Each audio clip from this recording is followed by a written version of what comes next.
இனிய இதமான தென்றற் காற்றில் சுவாசித்து கொண்டிருக்கும் அனைத்து அன்பு உள்ளங்களுக்கும் என் இனிய காலை வணக்கம்.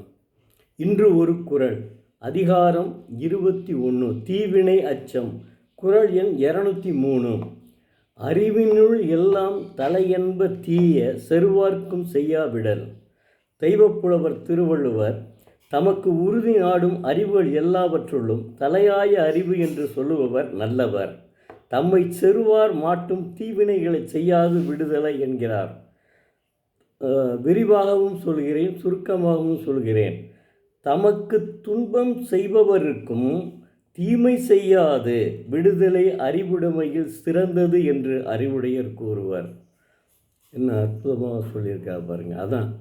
அவர் தான் ஓயாமல் அவருடைய இது இன்னா செய்தாரை ஒருத்தல் அவர்னால் நன்னயம் செய்து விடல். அதுதான் அவருடைய ஆரம்ப காலத்தினுடைய ஆரம்பத்திலிருந்தே அவர் அதை தான் பேசிட்டு வர்றாரு. அதுக்கடுத்து அதிகாரம் 47, தெரிந்து செயல் வகை. குறள் எண் 462. தெரிந்த இனத்தோடு தேர்ந்து எண்ணி செய்வார்க்கு அரும்பொருள் யாதொன்றும் இல்லை.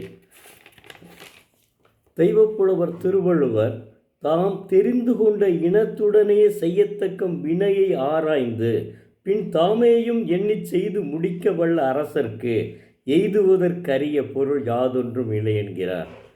தக்கார் என தாம் அறிந்த பெரியோருடன் தன் செயல் பற்றி ஆராய்ந்து தாமும் சிந்தித்து செய்து முடிக்க வல்லவர்க்கு அடைய முடியாத பொருள் யாதும் இல்லை.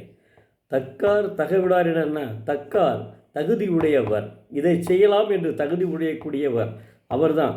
தக்கார் என தாம் அறிந்த பெரியோருடன் தன் செயல் பற்றி ஆராய்ந்து தாமும் சிந்தித்து செய்து முடிக்க வல்லவர்க்கு அடைய முடியாத பொருள் யாதும் இல்லை.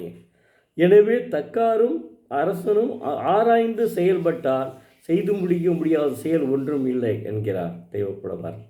அப்படி தெய்வப்புலவர்களுடைய ஒவ்வொரு குறளுமே அற்புதமானதுங்க. மறக்க முடியாத ஒரு இது. இவைகளை நீங்கள் படித்து கொள்ள வேண்டும்.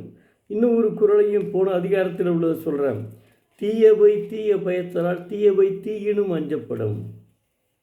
என்ன அற்புதமாக சொல்லியிருக்காரு பாருங்கள். தீயவை தீய பயத்தலால் தீயவை தீயினும் அஞ்சப்படும். அற்புதமான குறள். இப்படி அதுக்கப்புறம் அதாவது யாகவாராயினும் நாகாக்க காவாக்கால் சோகாப்பர் சொல்லிழுக்கப்பட்டு. யாகவாராயினும் நாகாக்க காவாக்கால் சோகாப்பர் சொல்லிழுக்கப்பட்டு. நல்லா புரிஞ்சுக்கிறீங்க. இதில் ஏற்கனவே சொல்லிட்டேன், மறுபடியும் உங்களுக்கு இது பண்ணுறேன். அடுத்து தீயினால் சுட்டமுன் உள்ளாரும் ஆறாதே நாவினால் சுட்டவடு. தீயினால் சுட்டபடு உள்ளாரும் ஆறாதே நாவினால் சுட்டபடு. என்ன அற்புதமாக எழுதியிருக்கார் பாருங்க. அதாவது தீயினால் சுட்ட புண்ணை நாம் மருந்து போட்டு ஆற்றி விடலாம். ஆனால் ஒருவன் வாயால், அதாவது தன்னுடைய வாயால் நாவால் தகாத சொற்களை பயன்படுத்தி பேசிவிட்டால் அதை வடுமாறுதி இருக்கும். வடுமாறுதி இருக்கும், அது மாறாது. அந்த வடுவை அழிக்க முடியாது. அதனால் எவனிடம் பேசும்போதும் யோசித்து பேச வேண்டும். அதற்குத்தான் திருவள்ளுவர் இருக்காங்க. இதை நீங்கள் மாணவ செல்வங்கள், நான் எங்கள் வயசு உள்ளவங்களை சொல்லவே விரும்பலைங்க. மாணவ செல்வங்களே, தயவு செய்து தினந்தோறும் ஒரு குறள் படியுங்கள். நீங்கள் நம்ம பழைய எப்படி 50 ஆண்டுகளுக்கு முன்பு நாங்கள் இருந்தோமோ அந்த நிலையை நீங்கள் இப்போது நினைப்பீர்கள். நீங்கள் அதெல்லாம் முடியும், உங்களால் முடியும், உன்னால் முடியும் தம்பி என்று சொல்வார்கள். அதனால் நிச்சயமாக உங்களால் முடியும்.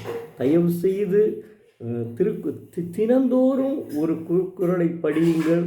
உங்கள் வாழ்வில் முன்னேற்றம் ஏற்படும். நீங்கள் நினைத்தது நடக்கும். நன்றி, வணக்கம். நாளை மீண்டும் பார்ப்போம்.